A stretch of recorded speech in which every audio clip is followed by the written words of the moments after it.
Halo Sobat IMC dimanapun Anda berada, senang sekali saya Astrofi menyapa kembali Sobat IMC yang sudah bergabung di YouTube series dari Cek Fakta Reproduksi Perempuan. Seperti biasa, di setiap episodenya kita mengangkat tema-tema yang menarik sekali untuk dibahas. Dan tentunya pembahasannya saya nggak sendiri. Saya akan memperkenalkan Dr. Caroline Tirtajasa SPOGK. Beliau adalah dokter spesialis kebidanan dan kandungan konsultan dengan subspesialis fertility dan juga hormon reproduksi. Beliau juga merupakan ahli bedah laparoskopi dari Rumah Sakit IMC Pulau Mas. Halo Dr. Caroline, kembali berjumpa ya hari ini. Baik dok, ini tema hari ini atau topik hari ini sebenarnya mungkin sering sekali didengar oleh masyarakat umum tentang persalinan sesar atau SC versus normal. Mana yang lebih baik? Nah, mana yang lebih baiknya itu mungkin jarang ada yang tahu nih dok ya. Makanya kita bahas hari ini. Tapi sebelum masuk ke pembahasannya, boleh dong mungkin dokter jelaskan juga sebenarnya perbedaan keduanya yang kalau kita tahu kan adalah prosesnya, yang satu bedah, yang satu normal. Tapi mungkin ada detail-detail yang harus diketahui dan kerugian masing-masing ya. Oke.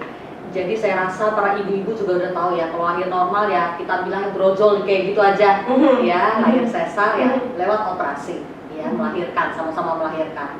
Jadi para dokter SPOG selalu memprioritaskan lahir normal.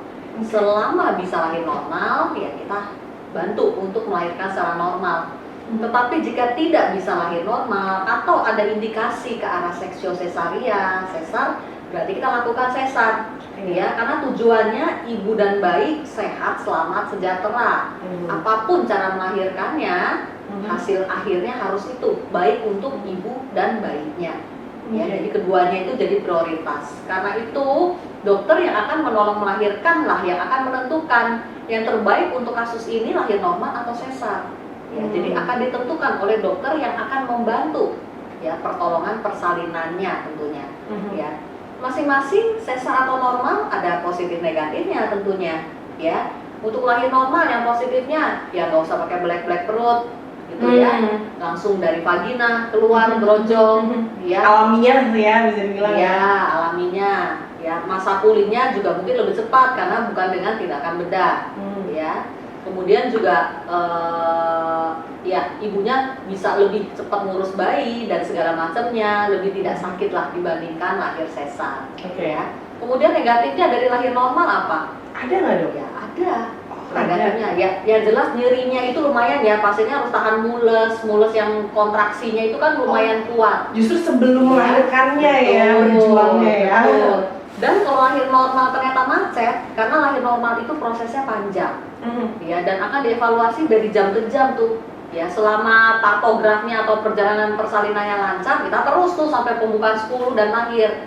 Tapi di tengah perjalanan itu kalau macet kok bukanya cuma segini-segini aja, atau bukanya besar tapi kok kepala bayinya masih di atas misalnya, nah, ya atau kontraksinya jadi lemah misalnya, jadi dibantu mesti dengan vakum atau forceps untuk narik kepala bayinya keluar, ya itu salah satu kerugiannya juga, hal negatifnya dari lahir normal. Jadi lahir normal itu bisa ada macet.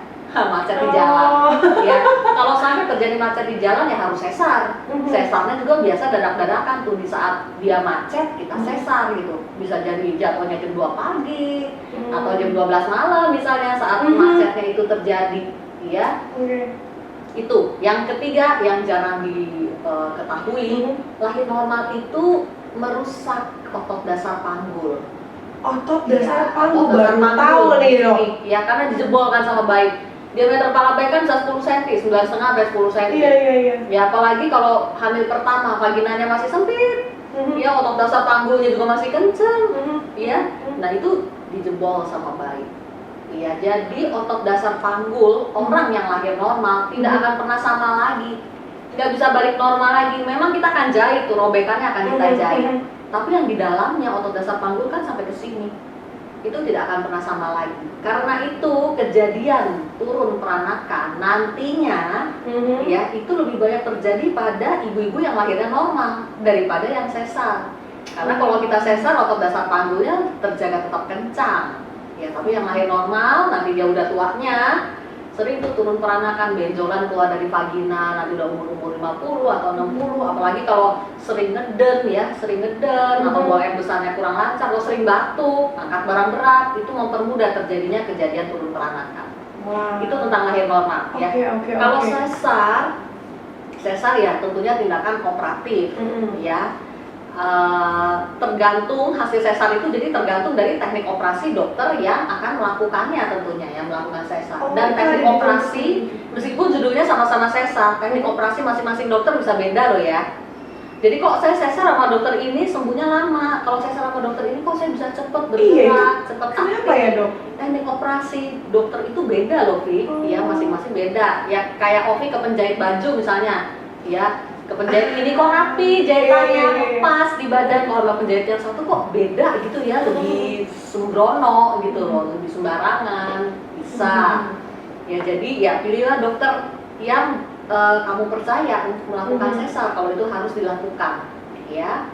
Kemudian sesar itu ya kerugiannya karena dia metode operatif.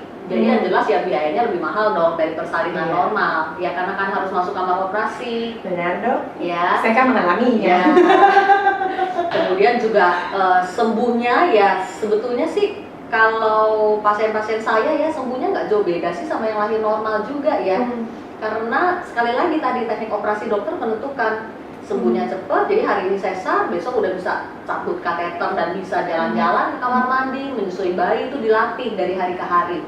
Ya, lama tapi pasti dia akan sembuh gitu. Kemudian juga ya tentunya kita berikan obat-obat yang membantu mempercepat pemulihannya.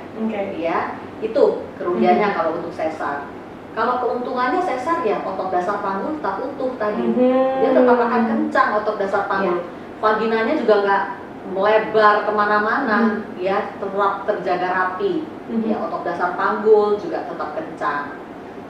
Dan sesar itu instan ya, instan tuh maksudnya kita bisa atur tanggal ya, pilih tanggal cantik. Tanggal cantik. Kemudian juga kalau sesar yang dilakukan secara elektif dengan persiapan, ya bayi udah pasti lahir gitu kalau sesar. Jadi kalau pada sesar itu bayi pasti lahir. Kalau tadi persalinan normal kan belum tentu lahir. Kalau dia nggak bisa lahir, macet tadi persalinan normal macet, dia mesti sesar. Ujung-ujungnya sesar juga ya. Iya. Kalau sesar bayi sudah pasti lahir. Ya memang sesar itu dikerjakan tidak sembarangan ya. Tidak semua kasus hamil kita sesar gitu, harus ada indikasinya. Indikasi yang tersering pada sesar adalah CPD atau cephalopelvic disproportion. Ada ketidaksesuaian antara kepala bayi dengan panggul ibu. Oh, jadi ada yang bilang katanya kepala bayinya belum di jalur lahir gitu ya dok? Iya, kalau istilah awamnya begitu.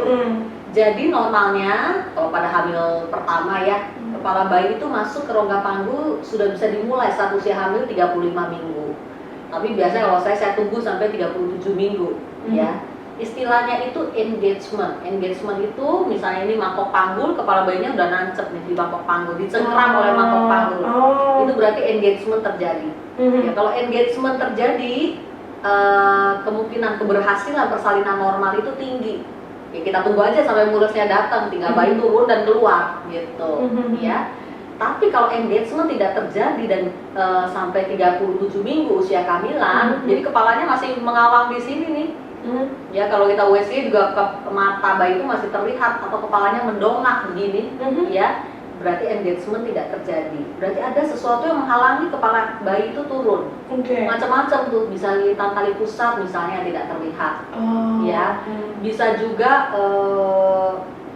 panggul ini lebih kecil daripada diameter kepala, atau posisi kepala bayi untuk bisa terjadinya engagement dia harus tunduk maksimal begini. Ya kalau bayi posisinya nggak tunduk maksimal gini, dia agak menengadah atau bahkan mendongak gini, engagement tidak akan terjadi juga. Jadi kepala bayinya melayang di pintu atas panggul. Dalam kasus seperti ini ya angka keberhasilan lahir normalnya juga kecil. Ibaratnya kalau kepala masih melayang, meskipun pembukaan di bawah mulusnya datang nih, mulus kenceng, pembukaannya udah 10 cm, kepalanya masih melayang gini, susah untuk lahir juga. Kita kadang-kadang mesti paksa tuh pakai vakum atau forceps tuh. Tapi kepala bayinya jadi benjol karena prosedur vakum dan forceps tersebut, dan biasanya kita tidak lakukan untuk kepala yang masih tinggi banget di atas pintu atas panggul itu tidak kita lakukan karena resikonya terlalu tinggi. Iya. Ya sesar juga akhirnya. Oke, seperti itu ya dok. Tapi kapan sih sebenarnya seorang calon ibu bisa menentukan metode persalinan yang akan dilakukan? Apakah memang dari dokter ataukah ibu juga bisa menentukan? Biasanya dokter akan memperhatikan keinginan pasiennya apa. Ya, itu akan jadi penentunya juga. Ada pasien yang apapun yang terjadi, dok saya harus lahir normal misalnya. Biasa tuntutan keluarga tuh dok. Ada juga yang dok saya mau nggak tahan sakit tuh saya sesar aja, ya boleh. Ya, jadi dokter prinsipnya akan mengikuti keinginan pasien. Tetapi dokter yang akan memberikan rambunya juga dengan pemeriksaan. Biasanya saat usia hamil mencapai 37 minggu, saya akan cek tuh sudah terjadi engagement tadi atau belum. Jadi saya akan bilang, oh ini angka keberhasilan lahir normalnya kecil. Angka keberhasilan lahir normalnya oke, kita bisa coba misalnya. Nah dari situ akan ditentukan lebih baik mana lahir sesar atau normal.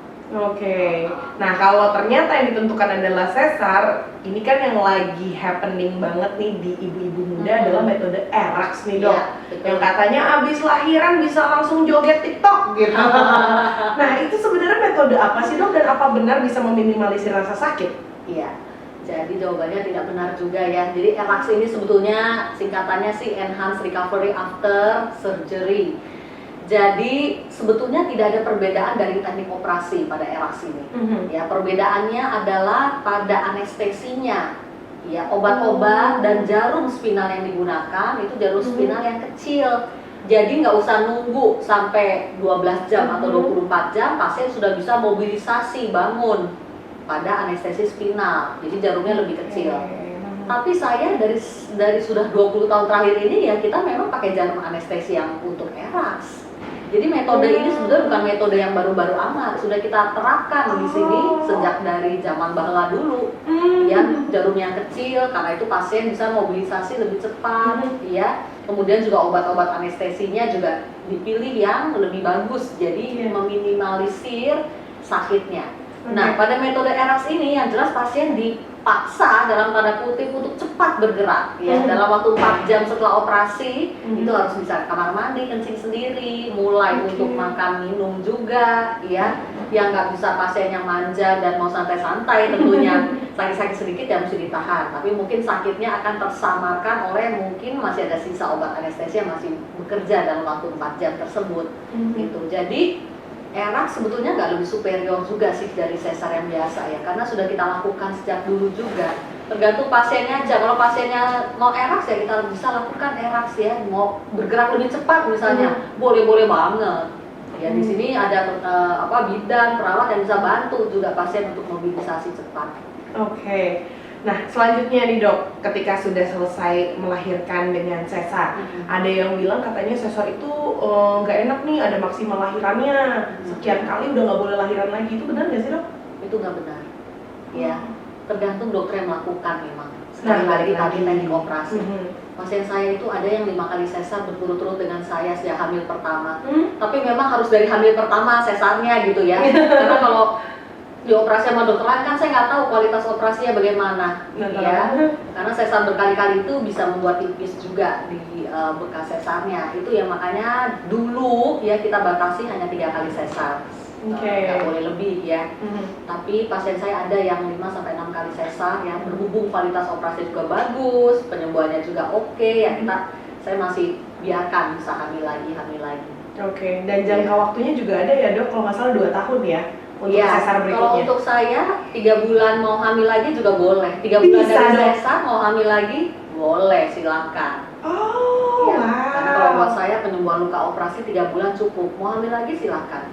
Ya karena memang pasien saya kan banyak kasus infertilitas juga ya. Orang-orang yang susah hamil dan juga hamil mungkin sudah usia ya.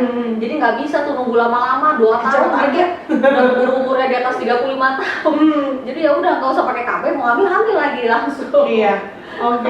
Wow, menarik banget nih dok pembahasannya. Tapi mungkin sebagai penutup, ada yang mau dokter sampaikan nggak untuk Sobat IMC mengenai persalinan, baik itu yang sesar ataupun yang normal?